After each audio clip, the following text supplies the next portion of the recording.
Hello every one, I+ന് മറ്റൊരു വീഡിയോയിലേക്ക് സ്വാഗതം. ഇന്ന് നമ്മൾ CSIR നെറ്റ് ലൈഫ് സയൻസിൽ സ്കിപ്പ് ചെയ്യാൻ പാടില്ലാത്ത ഇമ്പോർട്ടൻ്റ് ആയിട്ടുള്ള ക്വസ്റ്റ്യൻസിൻ്റെ ഡിസ്കഷനാണ്. സോ എല്ലാ യൂണിറ്റ്സിൽ നിന്നും ഇച്ചിരി ഓരോരോ ക്വസ്റ്റ്യൻസ് എടുത്തിട്ടുണ്ട്.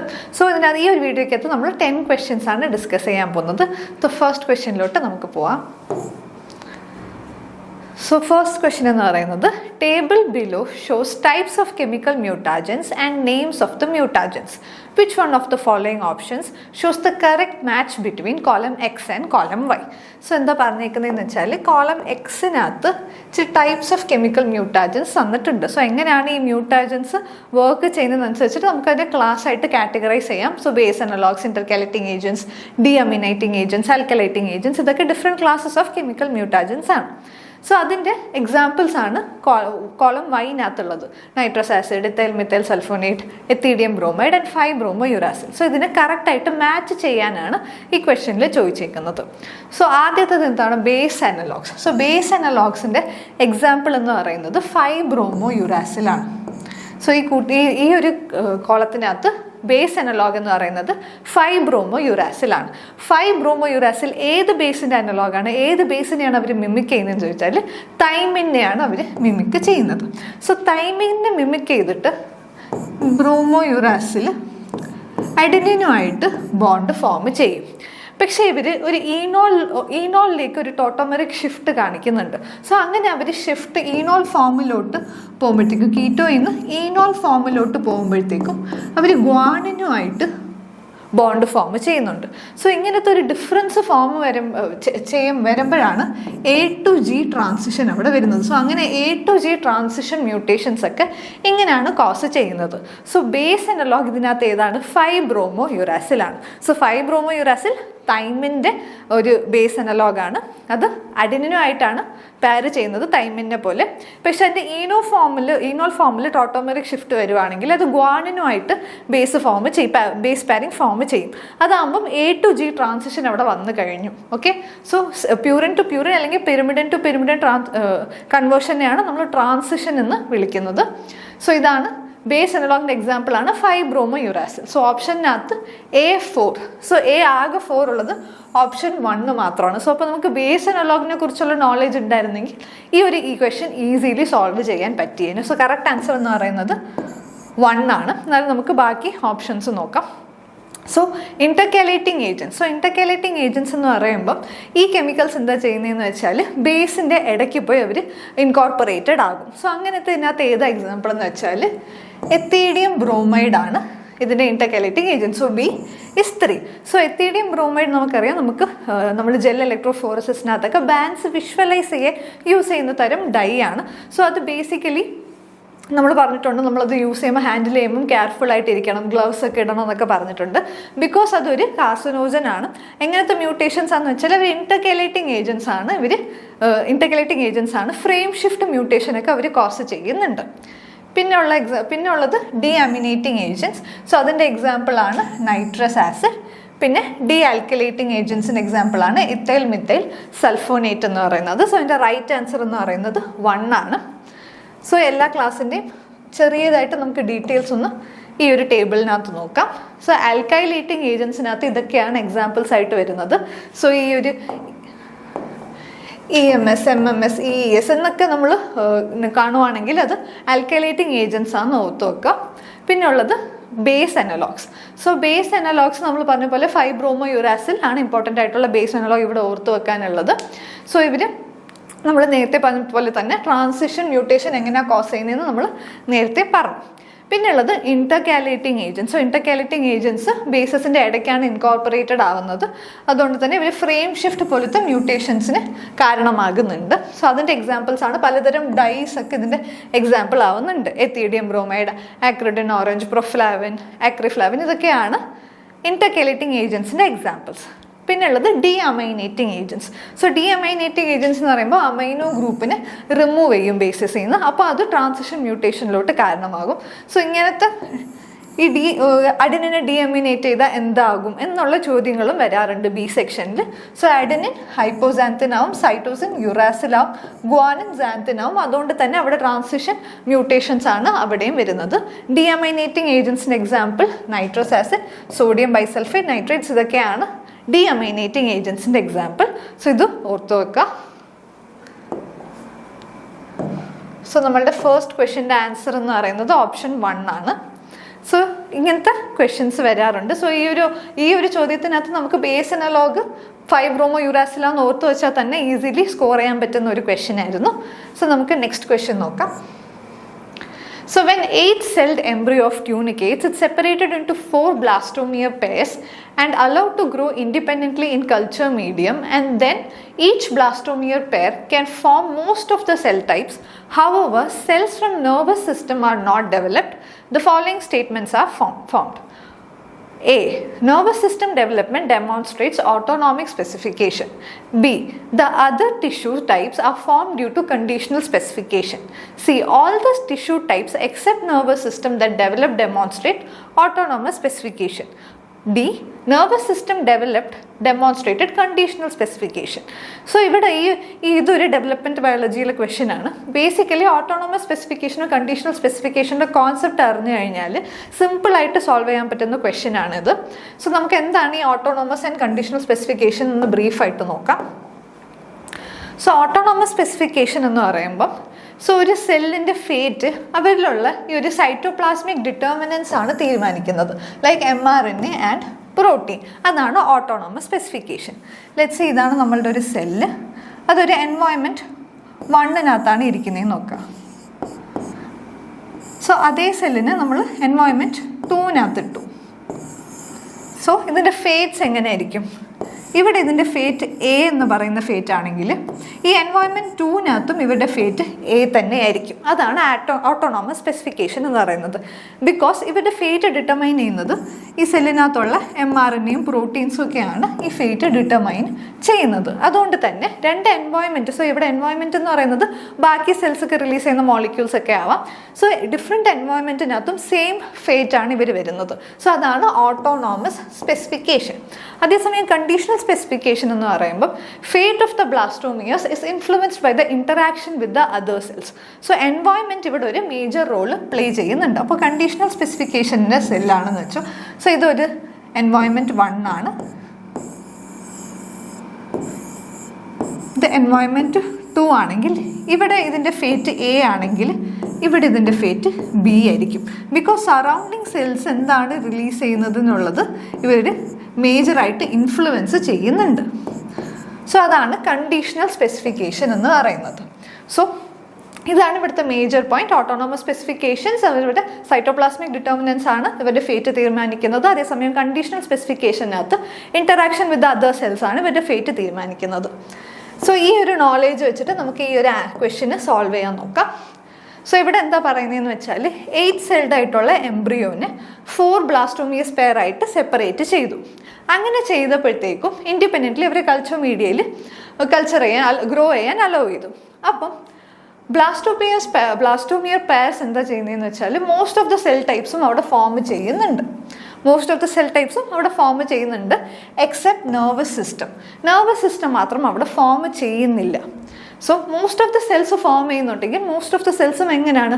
അവർ ഓട്ടോണോമസ് സ്പെസിഫിക്കേഷൻ ആണ്. ബിക്കോസ് ആ സെൽസ് ഫോം ചെയ്യാനുള്ള എല്ലാ കോമ്പോണൻസും ആ സെല്ലിനകത്ത് തന്നെ ഉണ്ട്. അപ്പം അവരെന്തായിരിക്കും? മോസ്റ്റ് ഓഫ് ദ സെൽസ് എന്താണ്? Autonomous specification. ഇവിടെ ഫോം ആകാതിരുന്നത് നെർവസ് സിസ്റ്റമാണ്. ബിക്കോസ് എൻവയോൺമെൻറ്റ് ചേഞ്ച് ആയപ്പോഴത്തേക്കും സെൽസിനെ സെപ്പറേറ്റ് ചെയ്തപ്പോഴത്തേക്കും നെർവസ് സിസ്റ്റത്തിന് ഫോം ആവാൻ വേണ്ടിയിട്ടുള്ള ഫാക്ടേഴ്സ് അവിടെ മിസ്സായി. സോ എൻവയോൺമെൻറ്റ് മാറിയപ്പോഴത്തേക്കും അവർ ഫോം ആയില്ല. അപ്പം ആ നെർവസ് സിസ്റ്റം ഫോം ചെയ്യേണ്ട സെൽസ് വേറെ എന്തൊക്കെയോ സെൽസ് അവിടെ ഫോം ചെയ്തു. അപ്പം അതെന്താണ്? Conditional specification. ഇപ്പം നമുക്ക് സ്റ്റേറ്റ്മെൻറ്റ്സ് നോക്കാം. ആദ്യത്തെ സ്റ്റേറ്റ്മെൻറ്റ് എന്താ പറയുന്നത്? Nervous system development demonstrate autonomous specification. അതെല്ലാം നമ്മൾ പറഞ്ഞത്. ഇത് ഓപ്ഷൻ എ, സ്റ്റേറ്റ്മെൻറ്റ് എ തെറ്റാണ്. The other tissue types are form due to conditional specification. അല്ല, അതർ ടിഷ്യൂസ് ആണ് ഓട്ടോണോമസ് സ്പെസിഫിക്കേഷൻ. അപ്പം ഇതും തെറ്റാണ്. Next, all the tissue types except nervous system that develop demonstrate autonomous specification. ഇത് correct statement ആണ്.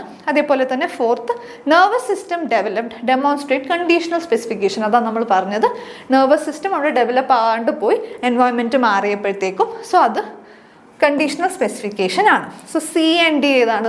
Third option ആണ് C and D വരുന്നത്. So right answer is C and D. So ഇങ്ങനത്തെ conditional സ്പെസിഫിക്കേഷൻ്റെ autonomous സ്പെസിഫിക്കേഷൻ്റെ എപ്പോഴും ക്വസ്റ്റ്യൻസ് വരാറുള്ളതാണ്. But simple ആയിട്ടുള്ള കോൺസെപ്റ്റ് മനസ്സിലാക്കിയാൽ തന്നെ എത്ര വലിയ ക്വസ്റ്റ്യൻസ് ആയാലും നമുക്ക് ഈസിലി ആൻസർ ചെയ്യാൻ പറ്റും. So answer is C and D. So നമുക്ക് തേർഡ് ക്വസ്റ്റ്യനിലോട്ട് പോവാം. When bacteria growing at 20 degrees Celsius are warmed to 37 degrees Celsius, they are most likely to synthesize membrane lipids with more. Option 1, short chain saturated fatty acids. Option 2, short chain unsaturated fatty acids. Option 3, long chain saturated fatty acids. Option 4, long chain unsaturated fatty acids. So ഇത് ഇവിടെ membrane fluidity ആയിട്ട് related ആയിട്ടുള്ള ഒരു question ആണ്. സ്ഥിരം ഇങ്ങനത്തെ ഈ ഒരു കോൺസെപ്റ്റിൽ നിന്ന് ക്വസ്റ്റ്യൻസ് വരാറുണ്ട്. സോ നമ്മുടെ ഒരു പ്ലാസ്മ മെംബ്രെയിനെ കൺസിഡർ ചെയ്യുവാണെങ്കിൽ അതിനൊരു ഓപ്റ്റിമം ഫ്ലൂയിഡിറ്റിയിൽ മെയിൻറ്റെയിൻ ചെയ്യേണ്ടത് വളരെ ഇമ്പോർട്ടൻ്റ് ആണ്. ഇനി എനി ഓർഗാനിസം, ബാക്ടീരിയ മാത്രമല്ല ഏത് ഓർഗാനിസം എടുത്താലും അതിൻ്റെ ആ ഒരു ഫ്ലൂയിഡിറ്റി ഓപ്റ്റിമലായിട്ട് മെയിൻറ്റെയിൻ ചെയ്യേണ്ടത് ഇസ് വെരി ഇമ്പോർട്ടൻറ്റ്. അപ്പോഴായിരിക്കും പ്രോസസ്സൊക്കെ ട്രാൻസ്പോർട്ടിങ് പ്രോസസ്സൊക്കെ പ്രോപ്പറായിട്ട് നടക്കുന്നത്. സോ ടെമ്പറേച്ചർ കൂടുവാണെങ്കിൽ സോ ഫ്ലൂയിഡിറ്റിയും കൂടും. സോ ടെമ്പറേച്ചർ കൂടുവാണെങ്കിൽ ആ മെംബ്രെയിൻ ഒത്തിരി ഫ്ലൂയിഡ് ആകും. സോ അങ്ങനെ ഒത്തിരി ഫ്ലൂയിഡ് ആകാൻ പാടില്ല. ഒരു ഓപ്റ്റിമൽ ഫ്ലൂയിഡിറ്റിയിൽ മെയിൻറ്റെയിൻ ചെയ്യേണ്ടത് ആവശ്യമാണ്. സോ അങ്ങനത്തെ ഒരു കണ്ടീഷനിൽ നമ്മളുടെ സെൽസ് എന്താ ചെയ്യുന്നതെന്ന് വെച്ചാൽ അതിനെ അഡാപ്റ്റ് ചെയ്യാൻ വേണ്ടിയിട്ട് ആ രീതിക്കുള്ള അതിന് വേണ്ട രീതിക്കുള്ള ഫ്ലൂയിഡിറ്റി കുറയ്ക്കാൻ വേണ്ടിയിട്ടുള്ള ഫാറ്റി ആസിഡ്സ് സിന്തസൈസ് ചെയ്യും. ഈ ട്രാൻസിഷൻ ടെമ്പറേച്ചർ എന്ന് പറയുന്നത് TM എന്ന് പറയുന്നത് ഈ ഒരു ഫാറ്റി ആസിഡ്സിൻ്റെ ഒരു ക്യാരക്ടറിസ്റ്റിക് ആണ്. സോ നമുക്ക് ഏത് തരത്തിലുള്ള ഫാറ്റി ആസിഡ് സിന്തസൈസ് ചെയ്താലാണ് നമുക്ക് ഈ ഒരു ഫ്ലൂയിഡിറ്റീനെ കുറയ്ക്കാൻ പറ്റുക. അതായത് TMനെ നമുക്ക് കൂട്ടണം, ട്രാൻസിഷൻ ടെമ്പറേച്ചറിനെ നമുക്ക് കൂട്ടണം. സോ അതിന് വേണ്ടിയിട്ടുള്ള ഫാറ്റി ആസിഡ്സ് ഏതാണെന്നാണ് ചോദിച്ചിട്ടുള്ളത്. So short chain saturated fatty acid, short chain unsaturated fatty acids, long chain saturated fatty acids, long chain unsaturated fatty acids. So എൻ്റെ റൈറ്റ് ആൻസർ എന്ന് പറയുന്നത് long chain saturated fatty acids ആണ്. So അതിൻ്റെ കാരണം ആദ്യത്തെ നമുക്ക് long ചെയിൻ്റെ കാര്യം പറയാം. സോ ലോങ് ചെയിൻ ആണെങ്കിൽ ലോങ് ചെയിൻ പോലത്തെ ഫാറ്റി ആസിഡ്സ് ആണ് സിന്തസൈസ് ആവുന്നെങ്കിൽ അവർ തമ്മിലുള്ള ഇൻറ്ററാക്ഷൻ കൂടുതലായിരിക്കും. അങ്ങനെ ഒരു റിജിഡിറ്റി അതിന് പ്രൊവൈഡ് ചെയ്യാൻ പറ്റും. സോ അതാണ് long chain fatty acid synthesise ചെയ്യുന്നതിൻ്റെ റീസൺ. പിന്നെ ഉള്ളത് സാച്ചുറേറ്റഡ് ആകുമ്പോഴത്തേക്കും കിങ്സ് ഒന്നും ഇല്ലാണ്ട് ഇങ്ങനെ ലീനിയർ ആയിട്ടുള്ള സ്ട്രക്ചറാണ് നമുക്ക് കാണുന്നത്. അതേസമയം അൺസാച്ചുറേറ്റഡ് ആകുമ്പോഴത്തേക്കും ഇങ്ങനെ ഒരു ബെൻഡിങ് ഫോം നമുക്ക് കാണും. സോ ആ ഒരു ബെൻഡ് വരുമ്പോഴത്തേക്കും അവിടെ തമ്മിലുള്ള ഇൻറ്ററാക്ഷൻസ് കുറയുവാണ്. സോ റിജിഡായിട്ട് ആ ഒരു ഇൻറ്ററാക്ഷൻ മാക്സിമം വരണമെങ്കിൽ അത് ലോങ് ചെയിനും ആയിരിക്കണം, അതേപോലെ തന്നെ സാച്ചുറേറ്റഡും ആയിരിക്കണം. സോ ടെമ്പറേച്ചർ കൂടുമ്പോഴത്തേക്കും ഫ്ലൂയിഡിറ്റി ഒത്തിരി കൂടാതിരിക്കാൻ വേണ്ടിയിട്ട് ട്രാൻസിഷൻ ടെമ്പറേച്ചറിനെ കുറയ്ക്കാൻ വേണ്ടിയിട്ട് നമുക്ക് ഇങ്ങനത്തെ ഒരു long chain saturated fatty acids ആണ് സിന്തസൈസ് ചെയ്യേണ്ടത്. സോ അതാണ് ഈ ഒരു ഇമേജിനകത്ത് നമുക്ക് കാണുന്നത്. ഹയർ ടെമ്പറേച്ചർ ആണെങ്കിൽ നമുക്ക് long chain saturated fatty acids ആണ് അവിടെ വേണ്ടത്, ആ ഒരു മെംബ്രെയിൻ ഫ്ലൂയിഡിറ്റിനെ മെയിൻറ്റെയിൻ ചെയ്യാൻ വേണ്ടിയിട്ട്. അതേസമയം ലോ ടെമ്പറേച്ചർ ആണെങ്കിൽ നമുക്ക് അൺസാച്ചുറേറ്റഡ് ആയിട്ടുള്ള ഫാറ്റി ആസിഡ്സ് ആണ് അവിടെ വേണ്ടത്. സോ എൻ്റെ റൈറ്റ് ആൻസർ എന്ന് പറയുന്നത് long chain saturated fatty acids. So നമുക്ക് നെക്സ്റ്റ് ക്വസ്റ്റ്യൻ നോക്കാം. Given below are the larval stages and phylum to which they belong. Select the incorrect combination. So ഇവിടെ ലാർവൽ ഫോംസും ഫൈലംസും ആണ് കൊടുത്തിട്ടുള്ളത്. അതിനകത്ത് ഇൻകറക്റ്റ് കോമ്പിനേഷൻ ആണ് നമുക്ക് സെലക്ട് ചെയ്യേണ്ടത്. സോ ബേസിക്കലി ഈ ഒരു ഡൈവേഴ്സിറ്റി യൂണിറ്റിൽ നിന്ന് ലാർവൽ ഫോംസ് എന്ന് പറയുന്നത് ഇമ്പോർട്ടൻ്റ് ആയിട്ടുള്ള റിപ്പീറ്റഡ് ആയിട്ടുള്ള ക്വസ്റ്റ്യൻ ആണ്. സോ ഇതിനകത്ത് ആദ്യത്തെ ഓപ്ഷൻ പാരൻകൈമ ആൻഡ് ആംഫിബാസ്റ്റുല പോറിഫെറ. ഇത് റൈറ്റ് ആൻസർ ആണ്. പോറിഫെറയുടെ തന്നെ ലാർവൽ ഫോംസ് ആണ് ഇതൊക്കെ. പിന്നെ ബൈപ്പിനേരിയ, ഓറിക്കുലേരിയ, ഇത് മെക്കൈനോഡേർമിൻ്റെ ലാർവൽ സ്റ്റേജസ് ആണ്. ബൈപ്പിനേരിയ സ്റ്റാർ ഫിഷിൻ്റെയും അതേപോലെ തന്നെ ഓറിക്കുലേരിയ സീ കുക്കുംബറിൻ്റെയൊക്കെ ലാർവൽ സ്റ്റേജസ് ആണ്. സോ അതും റൈറ്റ് ആൻസർ ആണ്. പിന്നെ തേർഡ് വൺ എന്ന് പറയുന്നത് ടോർണേരിയ ആൻഡ് ആക്സോട്ടൈൽ ലാർവ ഹെമികോർഡേറ്റ. ഇത് തെറ്റാണ്. ഈ ഒരു പോർഷൻ കറക്റ്റാണ്. ബട്ട് ഈ ആക്സോട്ടൈൽ ലാർവ എന്ന് പറയുന്നത് നമ്മുടെ സാലമാൻഡറിൻ്റെ ലാർവയാണ്. നിയോട്ടണിയൊക്കെ ഷോ ചെയ്യുന്ന ലാർവയാണ് ആക്സോട്ടൈൽ. സോ ഇത് കോമൺ ആയിട്ടുള്ള നോളേജാണ്. സോ ഈ ഓപ്ഷൻ തെറ്റാണ്. സോ ബേസിക്കലി കറക്റ്റ് ആൻസറാണ് നമുക്ക് വേണ്ടത്. അതുകൊണ്ട് റൈറ്റ് ആൻസർ എന്ന് പറയുന്നത് ഇൻകറക്റ്റ് ഓപ്ഷനാണ് നമുക്ക് വേണ്ടത്. അതുകൊണ്ട് റൈറ്റ് ആൻസർ എന്ന് പറയുന്നത് 3 ആണ്. പിന്നെ 4th ഓപ്ഷനകത്തുള്ളത് planula and എഫൈറ larva നിഡേരിയ phylum, അതും കറക്റ്റ് ഓപ്ഷനാണ്. സോ റെഫറൻസിന് വേണ്ടിയിട്ട് മേജർ ആയിട്ടുള്ള ഫൈലംസും അതുപോലെ തന്നെ ലാർവൽ ഫോംസും തന്നിട്ടുണ്ട്. ജസ്റ്റ് ഒന്ന് റെഫർ ചെയ്യുക. ആൻഡ് എസ്പെഷ്യലി ഈ ഒരു എക്കൈനോഡേംസിൻ്റെ തന്നെ ഡിഫറെൻ്റ് ആയിട്ടുള്ള categories, star fish, brittle fish, ഇങ്ങനത്തെ ഡിഫറെൻറ്റ് കാറ്റഗറീസിന് ഡിഫറെൻ്റ് ആയിട്ടുള്ള ലാർവൽ ഫോംസ് ഉണ്ട്. സോ അതും ഒന്ന് നോട്ട് ഡൗൺ ചെയ്ത് വെക്കുക. സോ റൈറ്റ് ആൻസർ എന്ന് പറയുന്നത്, അതായത് ഇൻകറക്റ്റ് സ്റ്റേറ്റ്മെൻ്റ് ആണ് നമുക്ക് ഐഡൻറ്റിഫൈ ചെയ്യേണ്ടത്. ടർണേറിയ ആൻഡ് ആക്സോട്ടൈൽ ലാർവ ഹെമികോർഡാറ്റൻ്റെ ആ ഒരു കോമ്പിനേഷനാണ് തെറ്റ്. ബിക്കോസ് ആക്സോട്ടൈൽ ലാർവ നമ്മൾ നേരത്തെ പറഞ്ഞ പോലെ ഇവിടെ കാണിച്ചിട്ടുണ്ട്. സാലമാൻഡർ സ്പീഷീസ് ആംബ്ലിയോസ്റ്റോമ മെക്സിക്കാനം എന്ന് പറയുന്ന സ്പീഷീസിൻ്റെ ലാർവയാണ് ഈ ആക്സോട്ടൈൽ ലാർവ, ഹെമികോർഡേറ്റ്സിൻ്റെ അല്ല. സോ നമുക്ക് 5th ക്വസ്റ്റ്യനിലോട്ട് പോവാം. Which of the following statement about PKA is not correct? Option 1. Inactive PKA is a tetramer consisting of 2 regulatory subunits and 2 catalytic subunits. So നമ്മൾക്ക് ഓപ്ഷൻസ് വായിക്കുന്നതിന് മുന്നേ നമുക്ക് ആദ്യം ഈ PKA എന്താണ്, ഈ ഒരു പ്രോസസ്സ് എന്താണെന്ന് നമുക്ക് നോക്കാം. സോ ഇതാണ് നമ്മുടെ ഒരു GPCRൻ്റെ മെയിൻ ആയിട്ടുള്ള പാത്വേ, സ്റ്റിമുലേറ്ററി പാത്വേ ഇതാണ്. സോ GPCR പ്രോട്ടീൻ ഉണ്ട്, ലൈഗാൻഡ് വന്ന് ബൈൻഡ് ചെയ്യുന്നുണ്ട്. അപ്പോൾ G-alpha പ്രോട്ടീൻ അവിടെ GTP വന്ന് ബൗണ്ട് ചെയ്യും. സോ അപ്പോൾ അത് ആക്ടിവേറ്റഡ് ആവും. എന്നിട്ട് അത് അഡെനിലിൻ സൈക്ലേസിനെ ആക്ടിവേറ്റ് ചെയ്യും. അഡെനിലിൻ സൈക്ലേസ് ATPനെ CAMP ആയിട്ട് മാറ്റും.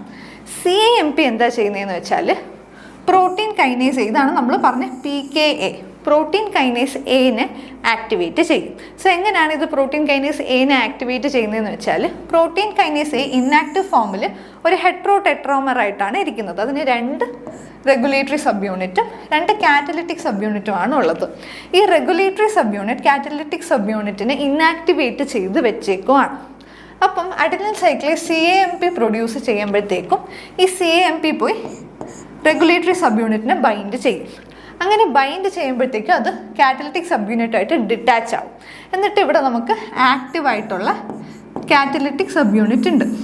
സോ റെഗുലേറ്ററി സബ് യൂണിറ്റ് വിട്ടുപോയപ്പോഴത്തേക്കും കാറ്റലിറ്റിക് സബ് യൂണിറ്റ് ഇവിടെ ആക്റ്റീവ് ആയിട്ടുണ്ട്. സോ ഈ കാറ്റലിറ്റിക് സബ് യൂണിറ്റ് ആണ് പിന്നെ ബാക്കിയുള്ള ഫോസ്ഫോറൈലേഷൻ ഒക്കെ ചെയ്യുന്നത്. സോ ഇതാണ് PKA കുറിച്ച് നമുക്ക് അറിഞ്ഞിരിക്കേണ്ട ഇൻഫർമേഷൻസ്.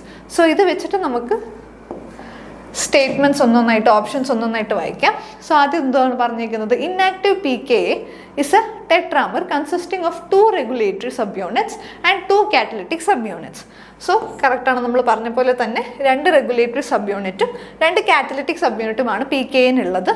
സോ ആ ഓപ്ഷൻ കറക്റ്റാണ്. ബട്ട് നമുക്ക് ഐഡൻറ്റിഫൈ ചെയ്യേണ്ടത് which is not correct. So ഈ ഒരു ഓപ്ഷൻ കറക്റ്റാണ്. സോ ഓപ്ഷൻ 1 അല്ല. Second option, each R subunit binds to the active site in the catalytic domain and inhibits the activity of the catalytic subunit. So അതും കറക്റ്റാണ്. R എവിടെ bind ചെയ്യുന്നത്, catalytic sub യൂണിറ്റിനകത്ത് bind ചെയ്തിട്ട് അവരുടെ ആക്ടിവിറ്റീനെ stop ചെയ്യുകയാണ് ചെയ്യുന്നത്. So അവരെ ഇന്നാക്റ്റീവ് ആക്കുകയാണ് ചെയ്യുന്നത്. So regulatory subunit catalytic സബ് യൂണിറ്റായിട്ട് ബൈൻഡ് ചെയ്തിട്ട് inactivates the heterotetramer. So അതും കറക്റ്റാണ്. ഓപ്ഷൻ 3 എന്ന് പറയുന്നത്, each R subunit has 2 distinct CAMP binding sites and binding of CAMP occurs in a cooperative fashion. So അതും കറക്റ്റാണ്. ഈച്ച് R നമ്മൾ നോക്കുകയാണെങ്കിൽ 2 CAMP ബൈൻഡിങ് സബ് യൂണിറ്റ് ഉണ്ട് ആൻഡ് അത് കോഓപ്പറേറ്റീവ് ഫാഷനിലാണ് അതിൻ്റെ ബൈൻഡിങ്ങും നടക്കുന്നത്. അതുകൂടെ ഓർത്ത് വെക്കുക. സോ ഒരു റെഗുലേറ്ററി റീജിയനകത്ത് 2 CAMP ബൈൻഡിങ് റേഞ്ചിനാണ് ഉള്ളത്.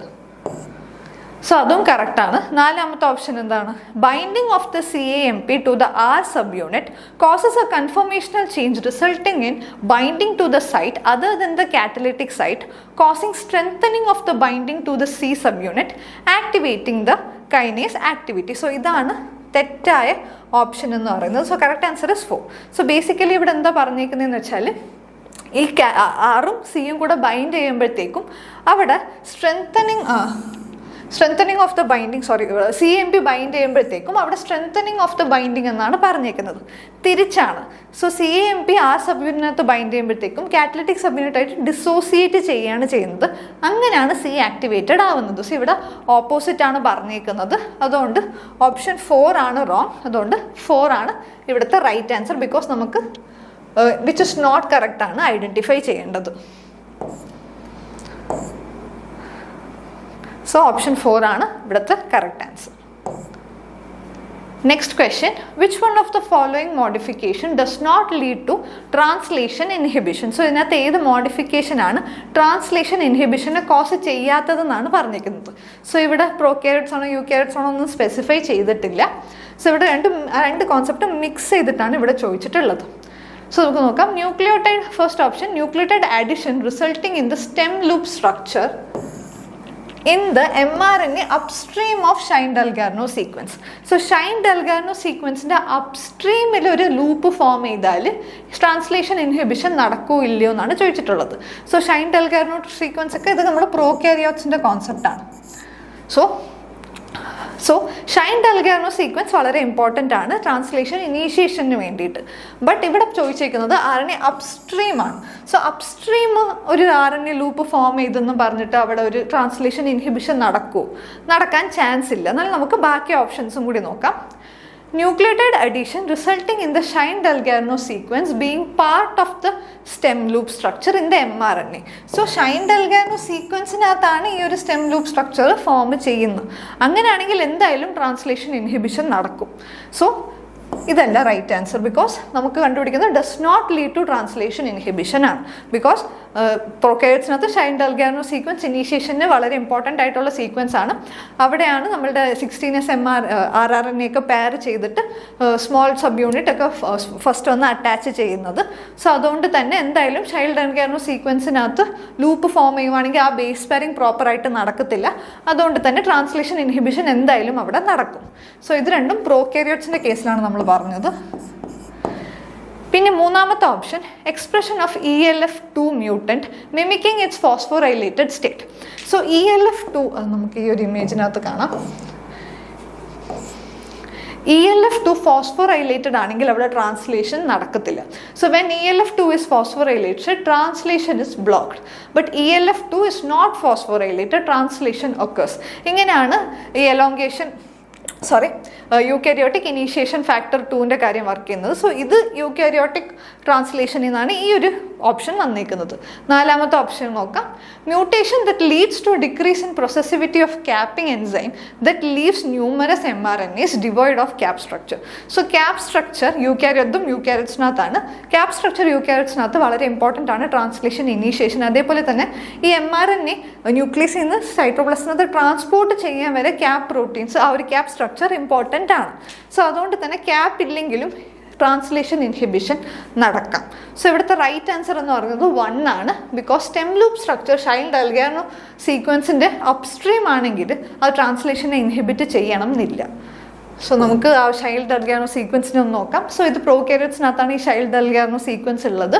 ഇനീഷ്യേഷൻ കോഡാണ് Shine-Dalgarno സീക്വൻസിൻ്റെ ഡൗൺ സ്ട്രീം ആയിട്ടാണ് നമുക്ക് കാണുന്നത്. സ്മോൾ സബ് യൂണിറ്റിനകത്തുള്ള 16S rRNA Shine-Dalgarno സീക്വൻസുമായിട്ട് ബേസ് പാരിങ് ഫോം ചെയ്യുന്നുണ്ട്. സോ ഇവിടെ ഒരു സ്റ്റെം ലൂപ്പ് സ്ട്രക്ചർ ഫോം ചെയ്തെന്നും പറഞ്ഞ് ട്രാൻസ്ലേഷൻ്റെ ഇൻഹിബിഷൻ വരണമെന്ന് ഇല്ല. സോ അതുകൊണ്ട് തന്നെ കറക്റ്റ് ആൻസർ എന്ന് പറയുന്നത് ഓപ്ഷൻ 1 ആണ്. സോ നമുക്ക് നെക്സ്റ്റ് ക്വസ്റ്റ്യൻ നോക്കാം. Cytotoxic T cells expresses. Cytotoxic T cells എന്തൊക്കെയാണ് എക്സ്പ്രസ് ചെയ്യുന്നതെന്നാണ് ചോദിച്ചിട്ടുള്ളത്. Option 1 CD8 marker and are class 2 MHC restricted. Option 2 CD4 marker and are class 1 MHC restricted. Option 3 CD4 marker and are class 2 MHC restricted. CD8 marker and class 1 MHC restricted.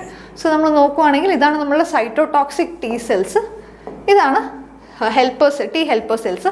Basically simple ആയിട്ടുള്ള question ആണ്. But ഇവിടെ confusion വരാൻ പാടില്ല. Cytotoxic T സെൽസിൻ്റെ marker എന്ന് പറയുന്നത് CD8 ആണ്. ഇവർ receive ചെയ്യുന്നത് ക്ലാസ് 1 MHC എന്നാണ് ഇവർ റിസീവ് ചെയ്യുന്നത്. അതേ ഓപ്പോസിറ്റ് ആണ് ടി ഹെൽപ്പർ സെൽസിനകത്ത്. ഇവരുടെ കോ റിസെപ്റ്റർ എന്ന് പറയുന്നത് CD4 ആണ്. ആൻഡ് ഇവർ ക്ലാസ് 2 MHC എന്നാണ് ഇവർ റിസീവ് ചെയ്യുന്നത്. So cytotoxic T cells infected ആയിട്ടുള്ള സെൽസ്, വൈറസ് ഇൻഫെക്റ്റഡ് ആയിട്ടുള്ള സെൽസ് ഒക്കെയാണ് ഈ ടാർഗറ്റ് സെൽസ് എന്ന് പറയുന്നത്. അതിന് കില്ല് ചെയ്യുന്ന ഫംഗ്ഷൻ ആയതുകൊണ്ട് നമുക്ക് ടാർഗറ്റ് സെല്ലിൽ നിന്ന് MH1 ആണ് നമുക്ക് ജനറലി കാണുന്നത്. അതേപോലെ ആൻറ്റിജൻ പ്രസൻറ്റിംഗ് ആയിട്ടുള്ള സെൽസിനകത്താണ് MHC2 നമുക്ക് കാണാൻ കഴിയുന്നത്. സോ അത് വെച്ച് ഓർത്താൽ മതി. സൈറ്റോടോക്സിക് T സെൽസ് ആണെങ്കിൽ CD8 ആണ്, ക്ലാസ് 1 MHC ആണ്. T ഹെൽപ്പർ സെൽസ് ആണെങ്കിൽ ക്ലാസ് 2 MHC ആണ്, CD4 ആണ് അവരുടെ മാർക്കർ എന്ന് പറയുന്നത്. സോ എൻ്റെ റൈറ്റ് ആൻസർ എന്ന് പറയുന്നത് CD8 marker and class 1 MHC restricted. So next question, the following scheme represents deletion 1 to 4 in the R2 locus of the phage T4 from a common reference point. 4-point mutation A to D are tested against 4 deletions for their ability positive or inability negative to give the wild type recombinants. The results are summarized based on the above, predict the order of the mutations. So ഇതൊരു വലിയ question ആയിട്ട് കാണുവാണെങ്കിലും വളരെ simple ആയിട്ടുള്ള concept ആണ്. So ഇങ്ങനത്തെ questions ജെനറ്റിക്സിൽ നിന്ന് ഒരിക്കലും skip ചെയ്യരുത്. സോ ഇവിടെ എന്താണെന്ന് വെച്ചാൽ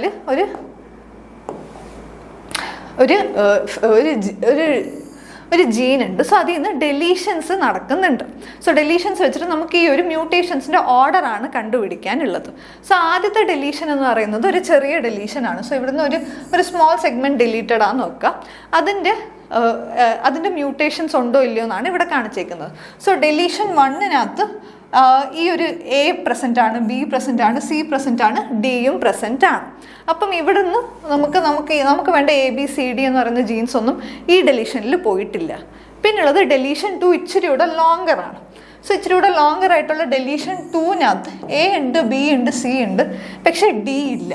അപ്പോൾ ഇവിടെ വരുന്ന ജീൻ ഏതായിരിക്കും? D ആണ് ഇവിടെ ഡിലീറ്റ് ആയി പോയത്. പിന്നുള്ളത് ഡെലീഷൻ 3 ഇച്ചിരിയുടെ ലോങ്കർ ആണ്. അപ്പം എന്തായാലും D ഇവിടെ പോയിട്ടുണ്ട്. പിന്നെ ഏതാണ് പോയിട്ടുള്ളത്? A ഉണ്ട്, C ഉണ്ട്, പക്ഷെ B ആണ് ഇല്ലാതെ പോയത്. അപ്പം B ആണ് നെക്സ്റ്റ് വരുന്നത്. പിന്നെ ഡെലീഷൻ 4 ഇച്ചിരിയുടെ ലോങ്കർ ആണ്. അതിനകത്ത് എന്തായാലും Dയും Bയും ഇല്ല. D ഇവിടെ നേരത്തെ ഉണ്ട്, B ഉണ്ട്. പിന്നെ വരുന്നത് ഏതാണ്? A. C അതേപോലെ ഇരിപ്പുണ്ട്, A. അപ്പം A ആണ് ഇവിടെ എക്സ്ട്രാ ആയിട്ട് ഡിലീറ്റഡ് ആയത്. അപ്പം D, B, A, പിന്നെ വരാൻ പോകുന്നത് C ആയിരിക്കും. സോ ഈ ഒരു ഓർഡറാണ് നമുക്ക് ഐഡൻറ്റിഫൈ ചെയ്യാനുള്ളത്. So D, B, A, C എന്ന് പറയുന്നത് ഈ സെക്കൻഡ് ഓപ്ഷനാണ് കറക്റ്റ്. സോ വളരെ സിമ്പിളായിട്ടുള്ള ക്വസ്റ്റ്യൻ ആണ് ജെനറ്റിക്സിൽ നിന്ന്. സോ ഇങ്ങനത്തെ ക്വസ്റ്റ്യൻസ് എന്തായാലും അറ്റൻഡ് ചെയ്യുക. സോ നെക്സ്റ്റ് ക്വസ്റ്റ്യൻ എന്ന് പറയുന്നത് in the phylogenetic tree, the branch lengths are drawn proportional to the number of changes along a lineage. Find the correct inference. So ഈ ഒരു phylogenetic tree വെച്ചിട്ട് ഏതാണ് correct inference എന്നാണ് നമുക്ക് പറയാനുള്ളത്. Bacteria are more closely related to eukarya than archaea. So eukarya എവിടെയാണ്? Archaea എവിടെയാണ്? Bacteria more closely related to eukarya എന്നാണ് പറയുന്നത്. ആ ഒരു കൺക്ലൂഷൻ നമുക്ക് ഇവിടെ നിന്ന് വരാൻ പറ്റത്തില്ല. യൂക്കേരിയ ആൻഡ് ആർക്കിയ ആണ് sister species. So bacteria more related to eukarya or archaea നമുക്ക് പറയാൻ പറ്റത്തില്ല. ഈ ഒരു കോമൺ ആൻസിസ്റ്ററുമായിട്ടാണ് ബാക്ടീരിയ റിലേറ്റഡ് ആയിട്ട് വരുന്നത്. സോ ഇത് തെറ്റാണ്. Bacteria and archaea are more similar to each other than either of eukarya, bacteria and archaea. So bacteria and archaea, so ഇത് നമുക്ക് പറയാൻ പറ്റത്തില്ല. ബാക്ടീരിയ ആൻഡ് ആർക്കിയ സിമിലർ ആണോ നമുക്ക് ഇവിടുന്ന് ഇൻഫറൻസ് തരാൻ പറ്റത്തില്ല. മൂന്നാമത്തെ option, archaea and eukarya diverge from each other after their common ancestor diverged from bacteria. So archaea and eukarya diverged from their common ancestor, diverged from each other after their common ancestor diverged from bacteria. After their common ancestor diverged from bacteria. So ഇതാണ് correct option എന്ന് പറയുന്നത്. Option 4, cells from 2 different plants can be mixed and forced to fuse. So ഇത് doesn't make any sense. അതിൽ നിന്ന് നമുക്ക് ഇങ്ങനത്തെ ഒരു inference എന്തായാലും കൊണ്ടുവരാൻ പറ്റത്തില്ല. സോ കറക്റ്റ് ആൻസർ എന്ന് പറയുന്നത് ഓപ്ഷൻ 3 ആണ്. സോ ഇതാണ് നമ്മുടെ last question. Following are some of the generalization regarding the energy flow in the ecosystem. Select the correct statement എന്നാണ് ചോദിച്ചിട്ടുള്ളത്. So statement number 1, assimilation efficiency of carnivores is higher than the herbivores. So ഇത് correct answer ആണ്, ഇത് correct statement ആണ്. Because carnivores meat eating ആണ്. So അവരിൽ digestion എന്ന് പറയുന്നത് എളുപ്പമായിരിക്കും. അതേസമയം ഹെർബിവോർസിനകത്ത് പ്ലാന്റ് ബേസ്ഡ് ഫുഡ് ആണെങ്കിൽ സെല്ലുലോസ് പോലത്തെ ഇൻഡൈജസ്റ്റബിൾ കോമ്പോണൻസ് അതിനകത്ത് കൂടുതലാണ്. അതുകൊണ്ട് അസിമിലേഷൻ എഫിഷ്യൻസി കാർണിവോസിൽ ഹയർ ആണ്. പിന്നെ പറഞ്ഞേക്കുന്നത് consumption efficiency of aquatic herbivores is higher than the terrestrial herbivores. ഇതും കറക്റ്റ് ഓപ്ഷനാണ്. ബിക്കോസ് അക്വാറ്റിക് ഹെർബിവോഴ്സിനകത്ത് പ്ലാങ്ക്ടൻസ് ഒക്കെ റെഡിലി അവൈലബിൾ ആയിട്ടുള്ളതാണ്. അതേസമയം നമ്മൾ ഹയർ ടെറസ്ട്രിയൽ ഹെർബിവോഴ്സിനൊക്കെ നോക്കുമ്പോഴത്തേക്കും വേസ്റ്റ് മെറ്റീരിയൽസ് ഒക്കെ കൂടുതലാണ്. സോ പ്ലാന്റ്സിൻ്റെ ചില പാർട്ടേ കഴിക്കാൻ പറ്റത്തുള്ളൂ, ലീവ്സ് അങ്ങനത്തെ സ്പെസിഫിക് ആയിട്ടുള്ള പാർട്സേ കഴിക്കാൻ പറ്റത്തുള്ളൂ. സോ അതുകൊണ്ട് തന്നെ consumption efficiency in aquatic herbivores is higher. So option എയും വരുന്നുണ്ട്, ഓപ്ഷൻ ബിയും വരുന്നുണ്ട്. സോ ഇതിനകത്ത് സി ഉണ്ടോ ഇല്ലയോ എന്നാണ് നമുക്ക് അറിയേണ്ടത്. സോ ഓപ്ഷൻ സി എന്താണ്? Vertebrates have higher production efficiency than invertebrates. ഇത് റോങ് ആണ്. ബിക്കോസ് വേർട്ടിബ്രേറ്റ്സ് പലരും എൻഡോതേർമിക് ആയിട്ടുള്ളവരാണ്. സോ അവർ ടെമ്പറേച്ചർ മെയിൻറ്റെയിൻ ചെയ്യാൻ വേണ്ടിയിട്ട് അവർക്ക് കുറേ എനർജി പോകുന്നുണ്ട്, കുറേ പ്രൊഡക്ഷൻ പോകുന്നുണ്ട്. അതുകൊണ്ട് തന്നെ വേർട്ടിബ്രേറ്റ്സിന് ഹയർ എഫിഷ്യൻസി അല്ല ഇൻവേർട്ടിബ്രേറ്റ്സിന്. ഇൻവേർട്ടിബ്രേറ്റ്സിനകത്താണ് കൂടുതൽ പ്രൊഡക്ഷൻ എഫിഷ്യൻസി വരുന്നത്. അതുകൊണ്ട് സി തെറ്റാണ്. അതുകൊണ്ട് കറക്റ്റ് ആൻസർ എന്ന് പറയുന്നത് എ ആൻഡ് ബി ആണ്. നമുക്ക് ഡി ഓപ്ഷനും കൂടെ നോക്കാം. Trophic level transfer efficiency is higher in terrestrial food chains than marine. അത് തെറ്റാണ്. ടെറസ്ട്രിയൽ ഫുഡ് ചെയിൻസിലല്ല, മെറൈൻ സിസ്റ്റത്തിലാണ് ട്രോഫിക് ലെവൽ ട്രാൻസ്ഫർ എഫിഷ്യൻസി എന്ന് പറയുന്നത് കൂടുതൽ. ബിക്കോസ് നമ്മൾ നേരത്തെ പറഞ്ഞ കാരണങ്ങളൊക്കെ തന്നെ, നേരത്തെ പറഞ്ഞ കൺസംഷൻ എഫിഷ്യൻസിയൊക്കെ അക്വാറ്റിക് ഹെർബിവോഴ്സിലാണ് കൂടുതൽ. ബിക്കോസ് പ്ലാങ്ക്ടൻസ് ഒക്കെ റെഡിലി അവൈലബിൾ ആയിട്ടുള്ള ഫുഡാണ് വെൻ കമ്പയർഡ് ടു ടെറസ്ട്രിയൽ ആയിട്ടുള്ള ഹെർബിവോഴ്സ്. സോ ഇതാണ് നമ്മൾ പറയുന്നത്. കാർണിവോഴ്സിലാണ് ഹെർബിവോഴ്സിനേക്കാളും അസിമിലേഷൻ എഫിഷ്യൻസി കൂടുതൽ. ബിക്കോസ് പ്ലാന്റ്സിനകത്ത് സെല്ലുലോസ് റിച്ച് ആയിട്ടുള്ള ടിഷ്യൂസ് ഉണ്ട്, ഇൻഡൈജസ്റ്റബിൾ ആയിട്ടുള്ളത്. ആൻഡ് അക്വാറ്റിക് ഹെർബിവോഴ്സിനാണ് ടെറസ്ട്രിയൽ ഹെർബിവോഴ്സിനേക്കാളും കൺസംഷൻ എഫിഷ്യൻസി കൂടുതൽ. ബിക്കോസ് പ്ലാങ്ക്ടൻസ് റെഡിലി അവൈലബിൾ ആണ്. ബട്ട് ടെറസ്ട്രിയലിനകത്ത് ഇച്ചിരി അൺഈറ്റേൺ ആയിട്ടുള്ള പാർട്സ് ഒക്കെ കാണും. അതേപോലെ തന്നെ ഇൻവേർട്ടിബ്രേറ്റ്സിനകത്താണ് വേർട്ടിബ്രേറ്റ്സിനേക്കാളും പ്രൊഡക്ഷൻ എഫിഷ്യൻസി കൂടുതൽ. ബിക്കോസ് എക്ടോതേംസിനകത്ത് ഇങ്ങനെ ഹീറ്റ് മെയിൻറ്റെയിൻ ചെയ്യേണ്ട ആവശ്യം വരുന്നില്ല. പിന്നെ മെറൈൻ എക്കോസിസ്റ്റത്തിനകത്താണ് ഫുഡ് ചെയിനിലാണ് ടെറസ്ട്രിയൽ ഫുഡ് ചെയിനേക്കാളും ട്രോഫിക് ട്രാൻസ്ഫർ എഫിഷ്യൻസി കൂടുതൽ. Because phytoplanktons are highly digestible and support more energy transfer. So എൻ്റെ റൈറ്റ് ആൻസർ എന്ന് പറയുന്നത് ഓൺലി എ ആൻഡ് ബി ആണ്. സോ ഇത്രയാണ് നമുക്ക് ഡിസ്കസ് ചെയ്യാനുള്ളത്. Thank U.